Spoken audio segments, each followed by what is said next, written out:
pessoal, planejamento de e-commerce, a gente costuma sempre mostrar que, para quem está há mais tempo nessa brincadeira, vê que o crescimento não é sempre algo que você só reage, né?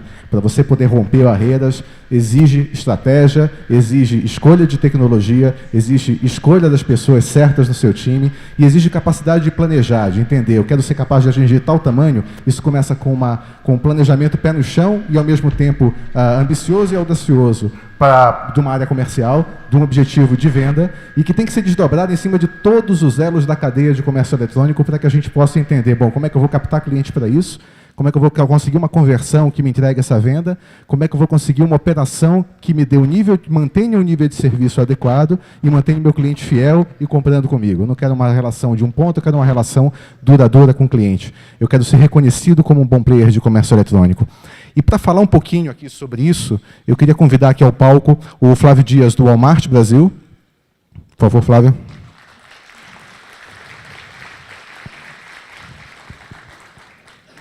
O André Guion, do Buscapé.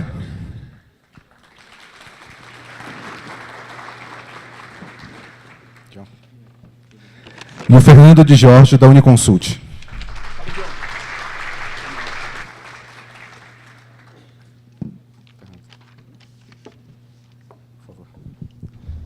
Esses microfones estão funcionando aqui. Alô, alô. Todo mundo com o microfone, ok? Sim.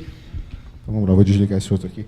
Pessoal, a ideia aqui é fazer um bate-papo sobre o que a gente pode comentar de buscar o crescimento. E buscar o crescimento, às vezes, envolve estratégia diferente, às vezes envolve entender segmentos da cadeia e batalhar eles de forma diferente, e às vezes envolve você trazer inovação, trazer tecnologia diferente para poder lidar com aquilo. Tá? Quando você começa a crescer e começa a expandir sortimento, como é que você administra comercialmente e coloca preço em 600 mil SKUs diferentes?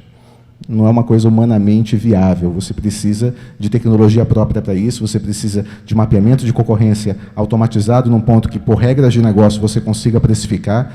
E esse tipo de coisa está envolvido na cadeia toda, não só na precificação. Então, talvez pudesse começar com o Flávio. Flávio, no teu ponto de vista, como é que você vê essas etapas aí, como é que você vê o uso de estratégias, de tecnologias ou de planejamentos diferentes para poder lidar com capturar crescimento e sustentar o crescimento? Legal, bom dia a todos, em primeiro lugar. Não posso deixar de agradecer pelo convite. Também não posso deixar de mencionar o meu orgulho de presenciar aqui a premiação de uma das melhores profissionais que eu já trabalhei junto, a Nádia. Trabalha lá junto com a gente, faz um trabalho excepcional. Então, muito merecido o prêmio. Acho que essa foi uma semana para a gente comemorar muito, Nádia. Muito, muito parabéns. Bom, feitos os reconhecimentos, eu queria... Como você abriu a tua conversa aqui com o pessoal, eu sempre costumo pensar a gestão de e-commerce, aí não só falando de tecnologia, mas também falando do planejamento de marketing comercial, planejamento de operações, mas serve muito bem para a tecnologia também acerca dos 3 pilares, né? Como que eu faço para trazer mais gente para o site? Como que eu faço para que as pessoas que eu trouxe para o site comprem comigo, né? Comprem melhor? E depois que elas compraram, o que a gente pode fazer para que elas voltem, comprem mais e se tornem clientes fiéis, né? Então, rapidamente, eu não vou me aprofundar, mas o que a tecnologia pode fazer na primeira fase, no que diz respeito a trazer mais clientes, né? Então, uma das coisas, ela ajuda a gente a automatizar alguns processos, né, para a gente conseguir ampliar a nossa escala. Então, um exemplo claro disso é a atuação, por exemplo, com Search Engine Marketing. Tanto no sentido de operar campanhas pagas, né? Aí, no sentido de você criar uma automatização que consiga fazer com que você amplie a sua escala, amplie a sua inteligência de criar anúncios, né? De gerar palavras, de programar, por exemplo, para que a sua inteligência de bid para aquelas palavras seja feita em cima de produtos que têm maior margem de contribuição, de produtos que têm maior nível de estoque, né? Então, esse tipo de ajuda que você pode ter da tecnologia é fundamental para você conseguir trazer mais clientes qualificados. Me parece o caso de conseguir ter as informações na mão para poder administrar o que está fazendo, né? Me parece muito ligado com isso, assim, como é que eu não piloto às cegas e como é que eu sei que eu estou drivando venda em cima de onde eu tenho contribuição que me interessa, se o meu objetivo é esse, é capturar margem ali, né? Sem dúvida. Acho que essa é a grande contribuição que a tecnologia traz para a gente, conseguir processar a avalanche de dados que a gente consegue gerar através de uma operação de comércio eletrônico e transformar isso em informações que vão ajudar a gente na tomada de decisão, né? Também, falando de, por exemplo, na questão da conversão, né, como que a tecnologia pode ajudar a gente quando o cliente chega no nosso site. Então, muito relacionado com a personalização, né, como que a gente percebe, através da tecnologia, da onde aquele cliente veio, qual é o seu histórico de compra, e através de mecanismos consegue ter ofertas, ter produtos recomendados, ter uma navegação personalizada para aquele cliente. Também através de aplicação de testes, né? Vocês devem ter ouvido falar já de teste AB, teste multivariável, né? São mecanismos que ajudam a gente a entender como que a gente pode melhorar a cada dia a nossa conversão e fazer com que aqueles visitantes voltem a comprar. E por fim, depois que esse cliente comprou com a gente, todo um programa, né, que a tecnologia serve como fundamentação de CRM, né, como que a gente consegue entender muito bem quem é aquele cliente e, através dos diversos mecanismos que a gente tem de contato com ele, seja através de e-mail marketing, seja através de SMS, seja através do próprio telefone, quando ele liga para falar com a gente conseguir tratar esse cliente de forma única, a fim de maximizar o Customer Lifetime Value e enfim, torná-lo muito mais rentável para a gente.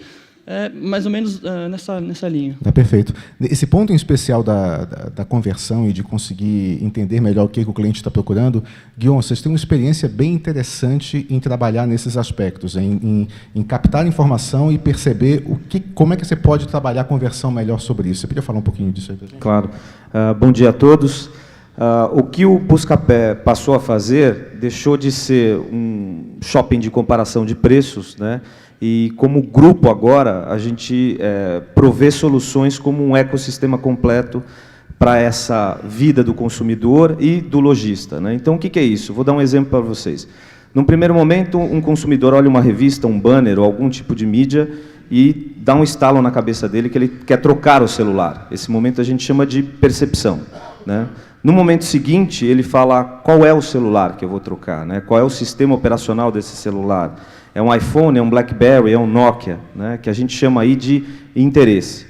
Logo na sequência, ele vai tomar uma decisão do tipo de celular, né, ou seja, eu quero um iPhone 4, então. Por qualquer motivo, ele já fez todas as comparações e entendeu que, para o perfil dele, o iPhone 4 é mais adequado. Na sequência, ele vai para um momento de ação, em que ele executa aquele sonho ou desejo ou até uma necessidade de comprar aquele telefone, que é exatamente onde é o foco de todo o varejista, né? Ele está no momento da ação, né? Depois disso, ele passa para um momento de pós-venda, né, que basicamente é um fluxo de informações que retroalimenta toda essa cadeia, e depois o que o Grupo Buscapé entende, estudou muito esse comportamento de consumidor, que a gente chama de revenda. O que é a revenda? A revenda é, se eu comprei o iPhone 4, provavelmente eu tenho o 3, ou algum outro celular que vai parar na gaveta, né? Então, por toda esta cadeia de compras, né, do consumidor, o Grupo Buscapé está presente com algum tipo de solução, seja para o e-commerce, né, no sentido do B2B, ou para o consumidor final, né? E basicamente para quê? Para gerar o tráfego ou aumentar a conversão, né? Então vamos falar de conversão. Essa semana a gente teve um exemplo bastante interessante, com uma novidade, uma inovação que a gente está lançando no mercado, que é a eBehavior, e que a gente estava com um lojista e falou o seguinte: olha, entra aqui no Pão de Faro e procura uma lavadora de roupa. Ele entrou, procurou, clicou, falou: ó, agora vem neste varejista aqui, que em tese até é seu concorrente. Ele clicou. Naquele momento, do lado, aparecia a lavadora que ele tinha clicado e um HD. E o cara falou: nossa, esse HD é exatamente o que eu estava procurando durante essa semana. Como é que isso veio parar aqui? Isso foi parar ali porque Behavior tem uma solução de Behavior Targeting, que ela faz uma espécie de uma tag, uma marca no teu computador e vai acompanhando o teu comportamento como consumidor, né? E, ao servir uma página, ele vai mostrar algum produto que você tenha navegado. Isso parece meio trivial, e deve ter N soluções no mercado, tanto fora quanto aqui, que fazem isso. Mas a grande diferença é quando você pluga isso dentro desse ecossistema que eu falei para vocês, que vai desde a percepção até o momento de revenda. Então, dentro do grupo Buscapé, a gente tem mais de 100 milhões de visitas. Muito provavelmente, a máquina de vocês já foi marcada. Então, a gente está acompanhando o comportamento de vocês, e ao entrar numa loja, a homepage daquela loja vai servir o produto que vocês estão procurando. E com isso eu ajudo o varejista a aumentar muito a taxa de conversão. E ajudo o consumidor a ir direto ao ponto, né? A ter uma busca mais assertiva, né? E mais efetiva. Então, essa eu acho que a grande inovação desse ano é exatamente o marketing comportamental e como ajudar os lojistas a terem maior efetividade no carrinho de compra. E Behavior não faz só isso. Se o carrinho de compras for abandonado, na sequência, de acordo com alguma regra de negócios, ele vai mandar um e-mail marketing automaticamente para aquele carrinho abandonado e vai avisar, olha, se você comprar agora, eu te dou um frete grátis, ou o que está sendo feito em 3 vezes, eu vou fazer em 5 vezes, exatamente para aumentar a taxa de conversão.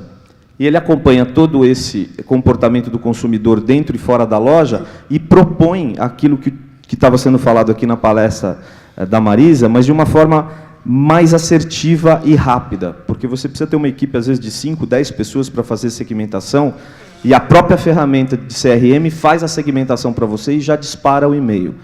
A grande vantagem disso é aumento de conversão, né? É um aumento expressivo de conversão. Então, acho que a grande inovação para esse ano que a gente está propondo para o mercado é essa ferramenta, que também tem uma outra mais focada no mercado de publicidade, que é a Naveg, mas para e-commerce é e-behavior.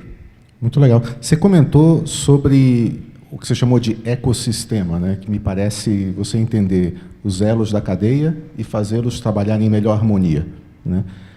Isso é uma coisa que a gente pode enxergar não só no ciclo de aquisição de cliente e conversão, mas em todo o nosso ciclo de comércio eletrônico e no que está no iceberg, né? Para baixo do nível d'água, que é onde você olha aquela montanha de coisas que realmente, como eu digo, separa as crianças dos adultos no comércio eletrônico, que é você conseguir tocar a sua operação com eficiência e qualidade.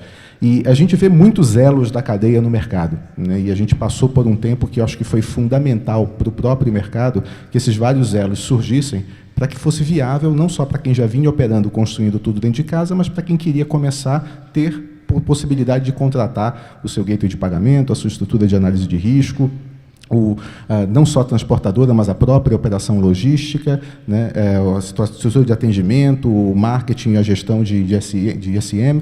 Então, cada um desses pedaços aí foi aparecendo disponível. E você mostrou uma junção disso. Aí eu queria fazer um link aqui para o Fernando. Como é que você vê isso no back-office? Como é que você vê isso depois do pedido colocado e a possibilidade de trabalho desses vários pontos que às vezes são contratados separadamente, e que diferença de estratégia você vê quando você consegue torná-los mais harmônicos ou acabar tendo alguém que execute esses elos todos? Bom dia a todos. O que domina, o assunto dominante do comércio eletrônico, basicamente, é a conquista de clientes, né? Quer dizer, softwares, investimentos, propaganda, essas coisas todas. E poucos dão importância ao que acontece na retenção do cliente, né? Ao atendimento do cliente. E seria bom a gente recordar um desastre do ano passado, do Natal do ano passado, onde ficaram muito nítidos os gargalos do comércio eletrônico, que estavam relativamente ocultos. Muitas grandes lojas não conseguiram cumprir as promessas aos seus clientes, e com desdobramentos pesados, inclusive da área jurídica. Foram esquecidos os limites do transporte, por exemplo, que é um dos mais gritantes, né? Não há muita dificuldade em discutir com as transportadoras para saber a capacidade de entrega delas. No entanto, isso foi esquecido, né? Em relação ao depósito, em relação ao fulfillment, ao atendimento físico do pedido, também foi eu vou chamar de gulodice comercial, quer dizer, a irrefreável tendência de venda faz com que o executivo se esqueça que fundamentalmente ele é um harmonizador entre o comercial, a logística e a tecnologia. Essa falta de harmonização, que no fundo é um erro de planejamento, é a fonte causadora desses desastres. Quem teve um planejamento comercial harmonioso, algumas lojas não tiveram problemas de entrega. Aquelas onde, inclusive, os estímulos às vendas foram excessivamente grandes, acabaram pagando um preço de imagem extraordinariamente alto. Ou seja, todo o investimento em marketing deles foi muito prejudicado. E o investimento em marketing em comércio eletrônico é muito pesado. Normalmente, o planejamento para o final do ano nas grandes lojas, começa mais ou menos em março. Em março, as partes de tecnologia e logística devem ter dados a respeito das expectativas de venda, e elas devem redefinir processos ou, inclusive, ampliar instalações a fim de cumprir essas metas. E mais ou menos no mês de junho, todos esses planos devem ter sido concluídos e realizados até outubro, quando tudo se congela. E normalmente é assim, só que o expressivo crescimento da renda nesses últimos anos e também o fato de que o comércio eletrônico tem roubado clientes do varejo físico, fez com que o crescimento, em média, fosse 30%, chegando até a 50%. Não existem processos estáveis com um crescimento de 50%. Não existe. Quer dizer, até os bancos de dados apitam, até a performance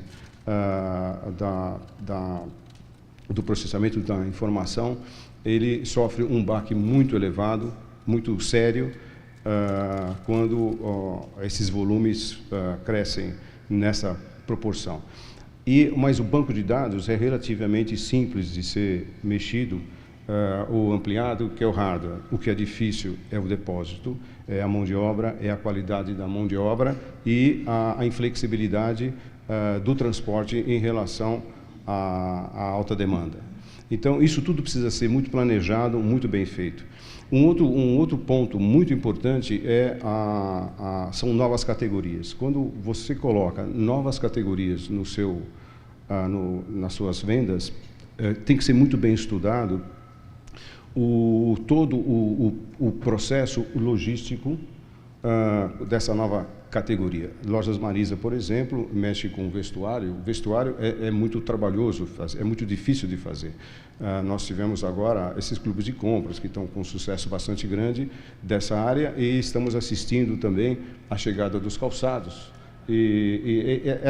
Essas categorias exigem procedimentos específicos logísticos. Então, o crescimento e o aumento da variedade afeta profundamente todos esses elos, e isso tem sido relativamente esquecido. Só as grandes lojas muito maduras conseguem ter um planejamento. Eu queria só fazer uma comparação. Na loja, no varejo físico, a expansão é algo que se dá de uma maneira muito planejada. Abrir uma loja, a escolha do ponto, abrir uma loja, é muito lento esse processo, né? O mobiliário, o contato com os fornecedores para que as mercadorias cheguem, enfim, é algo lento e profundamente conhecido. No comércio eletrônico, se uma campanha de marketing ou uma promoção foi feita de uma maneira errada, ela tem um efeito imediato sobre toda a cadeia. Então, de uma maneira errada ou de uma maneira muito certa também, né? Ou de uma maneira acertou certa. a mão. Exatamente. Ela tem um efeito catastrófico. Pode ter um efeito catastrófico se todas as partes não forem pensadas.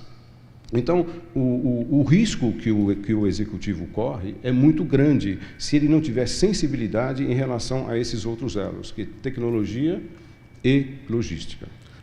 Isso mostra que parte da história não é nem planejável, né? Parte da história realmente é a capacidade de reagir ao imprevisto e ao crescimento, né? Você comentou sobre a questão do último ano e sobre a sensação de que esse planejamento, esse cuidado, não só com a tecnologia, também tem um ponto importante de cuidado com mão de obra, com pessoas, né? Aí eu queria ver do Flávio, como é que vocês estão sentindo isso e se vocês realmente percebem, do ponto de vista de quem está tocando uma grande operação de comércio eletrônico aqui, qual que é a sensação de capacitação de mão de obra no mercado e as dificuldades que isso tem provocado atrelado com o crescimento? Eu acho que, sem dúvida nenhuma, isso é um dos principais, se não o principal desafio que pessoas que trabalham nesse mercado, principalmente na minha posição, têm enfrentado, né? A gente está vendo um mercado dentro de um segmento que está explodindo no Brasil e a formação de mão de obra definitivamente não está acompanhando em diferentes níveis.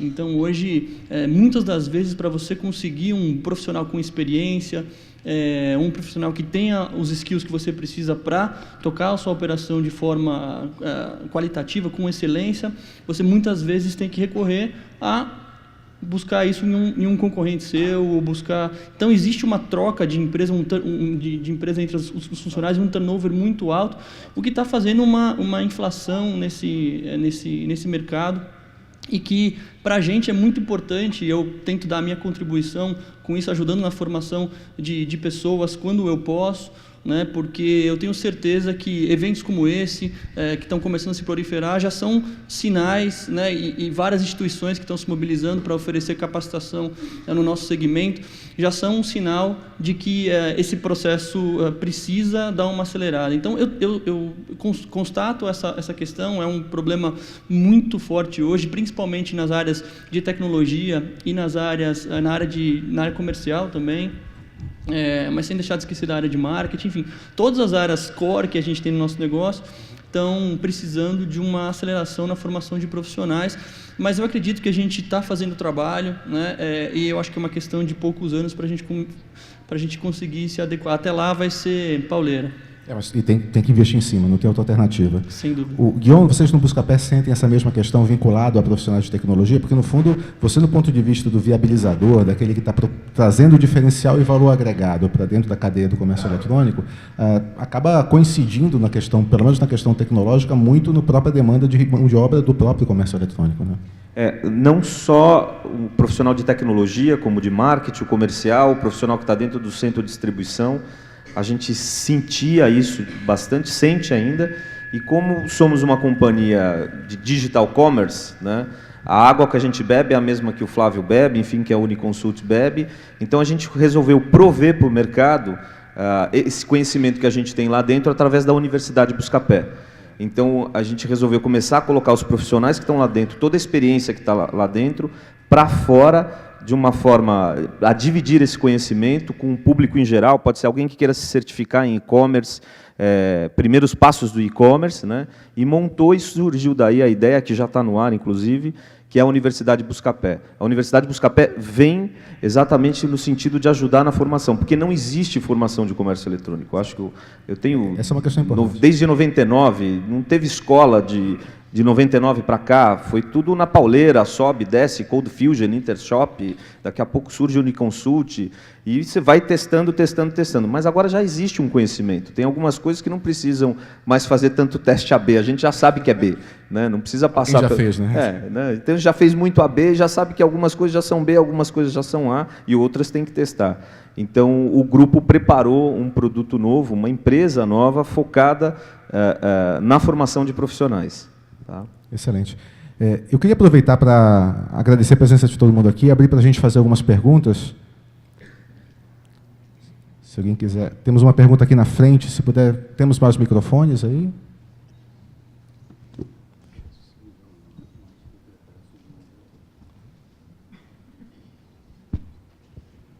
Temos microfone.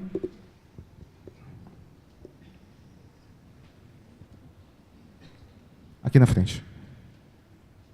Na primeira fila do...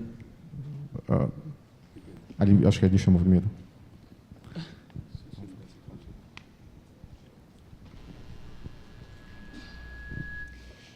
Queria perguntar para o André, meu amigo de infância, aliás. Olá.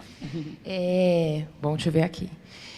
Esse comentário que você fez a respeito de segurar o cliente, dando um diferencial de desconto, quando ele está tentando desistir, o carrinho abandonado e tal, você não tem a sensação de que isso vicia o cliente aos poucos, a tua base vai ficando meio dependente de vou por esse caminho, porque eu sei que, afinal, vou ganhar um desconto, um brinde, um frete, não estava previsto, isso não vicia o cliente nesse tipo de atitude?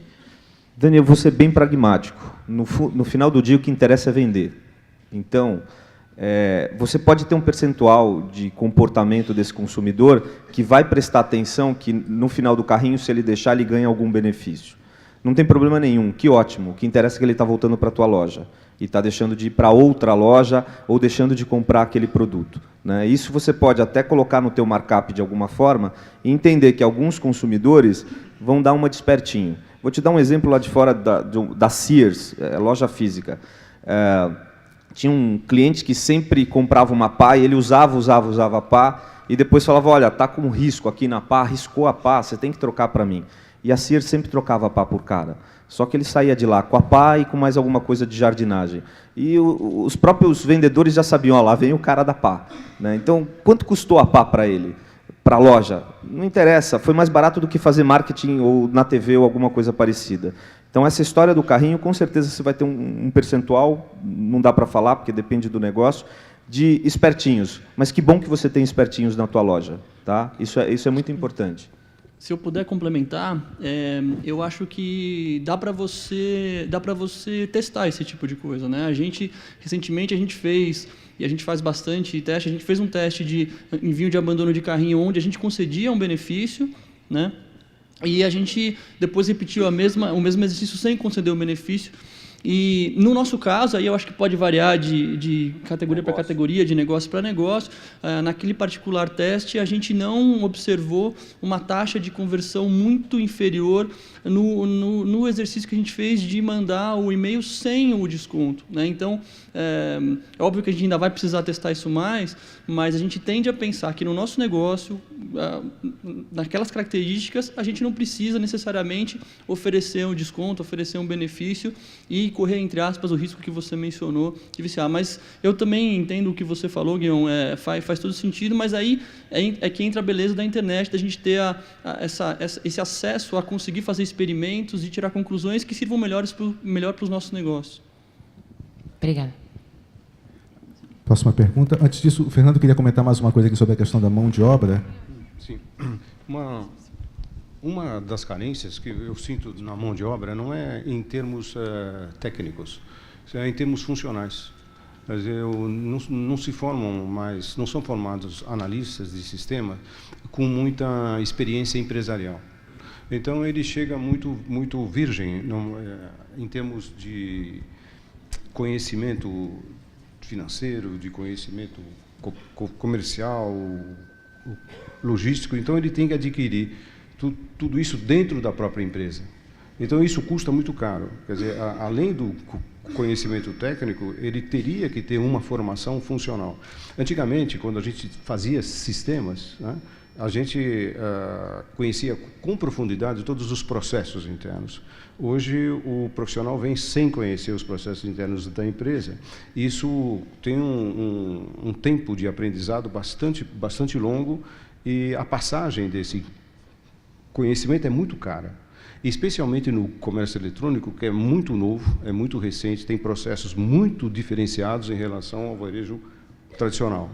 Eu acho que a carência não é só técnica, é a carência funcional mesmo, é conhecimento de como funciona a empresa, particularmente o comércio eletrônico. Posso só adicionar um ponto? É muito bom isso que você colocou. Eu acho que eu agregaria, além dessa questão funcional, uma questão de maturidade e competências de liderança. A gente tem uma geração muito jovem que muito rapidamente aprendeu a se aprofundar nas questões técnicas, né? Não consegue se aprofundar nas questões funcionais e muito menos tem condições de competência de liderança. Obviamente que eu estou estereotipando, mas Existem vários casos, não só nas empresas pelas quais eu passei, mas eu também converso com os meus pares, onde a gente tem excelentes técnicos, pessoas que são muito boas funcionais, mas têm dificuldades em gerir uma equipe, porque não tem aquela maturidade, já querem ser CEO com 25 anos, estão lendo várias histórias aí. Então, eu acho que a gente, como líder, também tem um desafio importante de formar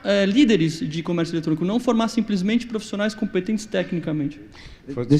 Fazendo um elo entre o começo da conversa, que era o planejamento no comércio eletrônico, e o profissional, uma das características do comércio eletrônico é a integração.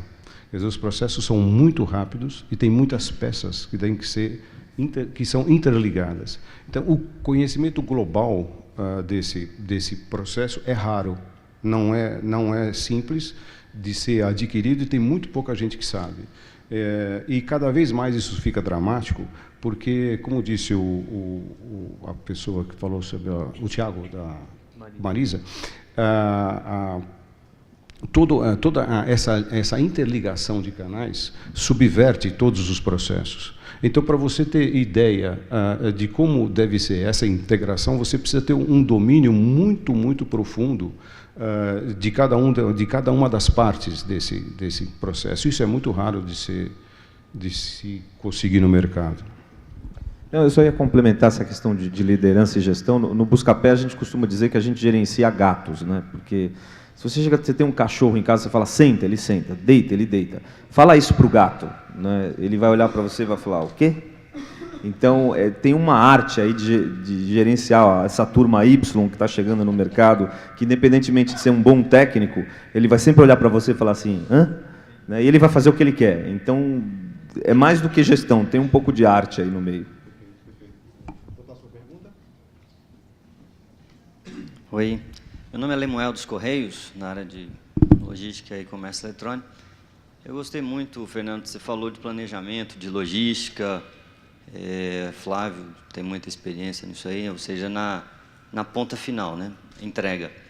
Como é que vocês veem, vamos pensar assim, 5 anos, 3 anos para frente, o que vai acontecer com a área de logística do comércio eletrônico? Como é que vocês estão vendo os horizontes?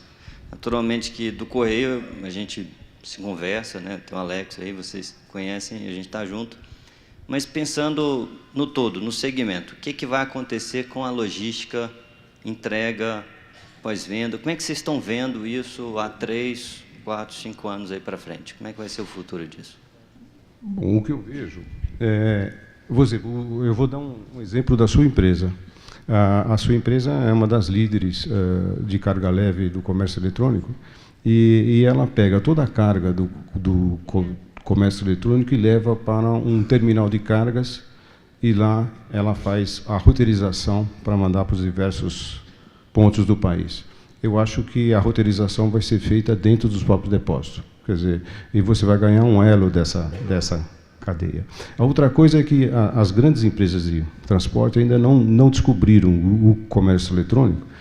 Teve um movimento agora da Temag comprando a Direct, onde nós temos uma injeção de capital bastante grande e esses grandes estão vendo esse mercado com muito cuidado. Eles não têm a mão desse mercado, porque esse mercado tem as suas especialidades, e é provável que no próximo ano, por exemplo, essas grandes empresas comecem a ter um canal para atender o comércio eletrônico, especialmente através de aquisições. Quer dizer, eu vejo o transporte como um gargalo, por causa que ele não consegue oferecer toda a oferta dele é menor do que a demanda.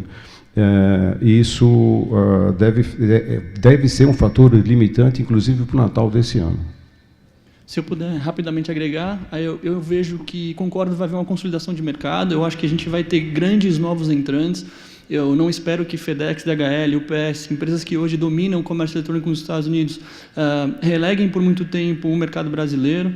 Isso vai trazer para o consumidor cada vez mais uma consolidação de opções de entregas diferenciadas na conclusão da compra. Ele vai poder optar por uma entrega expressa, por uma entrega agendada, por uma entrega econômica, como você costumeiramente vê lá fora, e eu não tenho dúvida que isso vai chegar aqui também. Perfeito. Eu vou ter que interromper aqui pelo nosso horário, mas o Guion, o Flávio e o Fernando continuarão aqui com a gente. Queria agradecer mais uma vez a presença deles aqui. Muito obrigado. Obrigado.